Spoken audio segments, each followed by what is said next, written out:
আসসালামু আলাইকুম everyone, this is Samia বিনতে মনির। আমার আজকের রেসিপি হচ্ছে পাউরুটি দিয়ে বিকেলের ঝটপট একটি নাস্তা রেসিপি। তার জন্য আমি এখানে মুরগির মাংস নিয়ে নিয়েছি অল্প পরিমাণে। স্ক্রিনে আপনারা দেখতে পাচ্ছেন মাংসগুলো আমি পাতলা করে কেটে নিয়েছি। তারপর এর মধ্যে দিয়ে দিয়েছি হলুদ মরিচের গুঁড়ো, পরিমাণ মতো লবণ, গরম মশলা, আদা রসুন জিরা পেস্ট। যেহেতু আমার মাংসগুলো অল্প পরিমাণে নিয়ে আসে, জন্য মশলাগুলো আমি অল্প পরিমাণে অ্যাড করেছি। সবগুলো মাংস মেখে নিয়ে আমি 20 মিনিটের জন্য ফ্রিজে রেখে দিয়েছিলাম। এখন প্যানের মধ্যে অল্প পরিমাণে তেল দিয়ে মাংসগুলো ভেজে নিব। মাংসগুলো নরম করে ভেজে নিতে হবে, সেজন্য আমি অল্প পরিমাণে তেল দিয়েছি। এখন ঢাকনা দিয়ে ঢেকে মাংসগুলো রান্না করে নেব অল্প আঁচে। দোনো পাশ ভালো মতো ভাজা হয়ে গেলে আমি মাংসগুলো নামিয়ে ছোট ছোট পিস করে নেব। এখানে এমনিতেই ছোট করে পিস করা রয়েছে, আবার আমি ঝুরি করে নেব মাংসগুলো। এখানে আমি নিয়ে নিয়েছি মায়োনিজ এবং 1 চামচ টমেটো সস। ভালোভাবে একসাথে মিশিয়ে ঝুরি করা মাংসগুলো এর সাথে অ্যাড করে দিচ্ছি।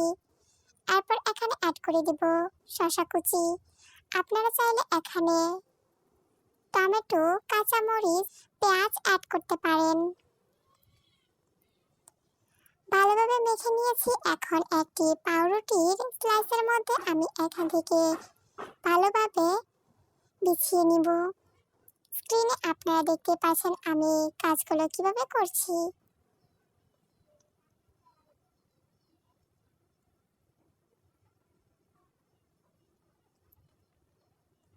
মায়োনিজ এবং টমেটো সস, আমার হোমমেড মায়োনিজ এবং টমেটো সস তৈরি ভিডিওটি আমি আপলোড করে দিয়েছি, চাইলে আপনারা নিচ থেকে দেখে আসতে পারেন।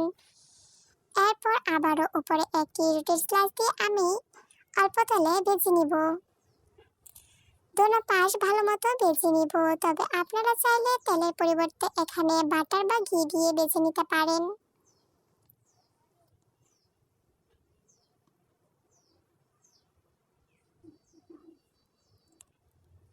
এখানে রুটি উল্টানোর কাজটা একটু সাবধানতা অবলম্বন করে করতে হবে, কারণ রুটি দুটো একসাথে লাগানো নয় যেহেতু, তাই ভিতর থেকে মাংসের কুচিগুলো পড়ে যাওয়ার সম্ভাবনা থাকে, তাই আলতো হাতে এটা উল্টিয়ে নিতে হবে।